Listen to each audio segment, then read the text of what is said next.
White House Press Secretary Jen Psaki providing us with another little nugget, somewhat deflecting questions about the vaccine mandates' ripple effects, like worker shortages and the growing supply chain issues, in today's Psaki Bomb.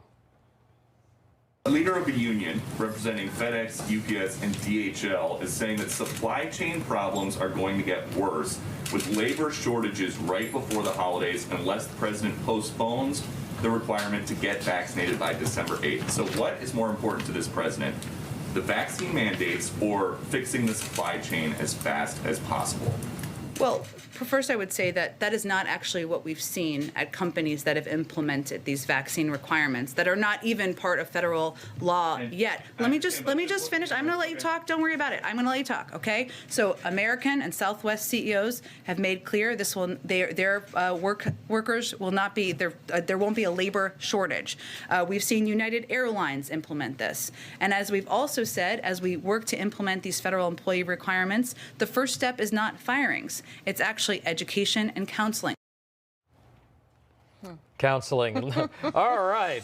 Let's bring back our powerhouse panel with the Vice President of the Commonwealth Foundation and a fellow at the Independent Women's Forum, Jennifer Stefano, and Project 21 National Advisory Board member, Christopher Arps. All right, I want to go back to something we were talking about with the senator a few moments ago, and that's the president's performance the other night.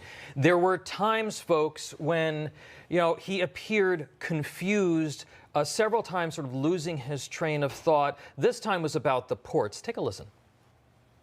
With 40% of all products coming into the United States of America on the West Coast go through Los Angeles and what am I doing here? Is it Long Beach? Long Beach, thank you. A gigantic disadvantage. Mr. President, the question was on on community colleges, which was a big campaign promise that you made. You talked about that along the campaign trail. Yeah, and I'm going to get it done. What were people applauding about the fact that Anderson Cooper actually got him back on track? Jennifer, he's getting ready to go overseas for the G20 summit in just a matter of days. He says that America is back, whatever that's supposed to mean. But how seriously is he going to be a force when he's perceived at home as being this weak?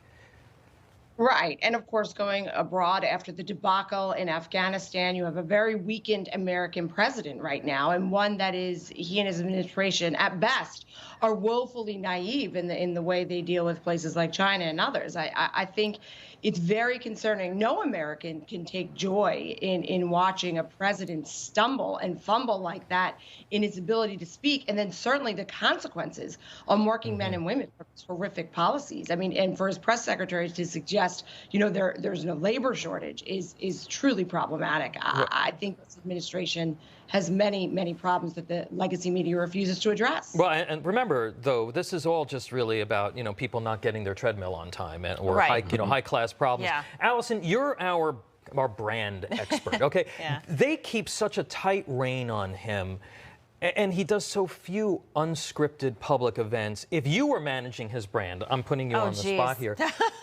Is he at this point doing more harm than good to do these types of things, even though it's CNN and the softball questions? You would have watching this going into it. I thought, okay, he's going to have his questions, he's going to have his talking points. And when you get to that point where you pretty much get these softball questions and you still can't answer them, that means trouble. Yeah. The media is not really calling this out. A lot of the lawmakers, Republicans, are, but there really isn't a way to manage his brand. And he needs to answer unscripted questions, but it seems that he can't. So that, again, it's his credibility, and people are concerned. So I think whatever he does is going to hurt him. Yeah. If he answers questions, he doesn't say he's in trouble. If he doesn't, he's in trouble. People are seeing this. And Chris, new poll numbers came out this week that showed Biden losing support among blacks and Latinos. Now, there's a lot of speculation that this is in part due to the fact that of his perceived weakness, but also the vaccine mandates. What do you think about that? I think the president is losing support for a whole bunch of reasons, specifically for African Americans. Is what I said last hour.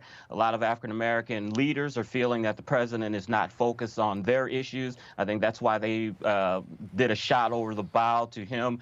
But the performance that we saw the other night is the reason why he does not do sit-down interviews and why he's only had one primetime news conference since he was president. What we're seeing also, it seems like he's having trouble getting the timeline of events in his life correct. You know, he mentioned the other day about going on Amtrak. And when he was vice president, that actually happened when he was a senator, and he confused the trip that his wife took to the border during the campaign instead of when he was president. So we're seeing a lot of cognitive difficulties, and I'm sure our enemies are taking notice of this as well. All right, I've got 30 seconds. We're going to do a really quick whip around. What are you looking for this week? What's the story that you're going to be keeping an eye on this week? Jennifer, I'll go to you. Yeah, I think it's a continued emphasis on the Department of Justice and the White House colluding to go after parents who politically disagree with them. And of course, the impact on working families and their kitchen tables. This inflation is not going away, and there's real world consequences, especially for the elections in 2022. Chris, real quick. I'm looking to see if the Democrats will make their self-imposed October 31st deadline for the Build Back Better plan. All right, and Allison? Just I want to see Dr. Fauci tomorrow on the Sunday show. See what he says. Oh yeah, that's always a treat. Yes, All gain right. of function. Thanks so much to our panel. Great stuff, everybody.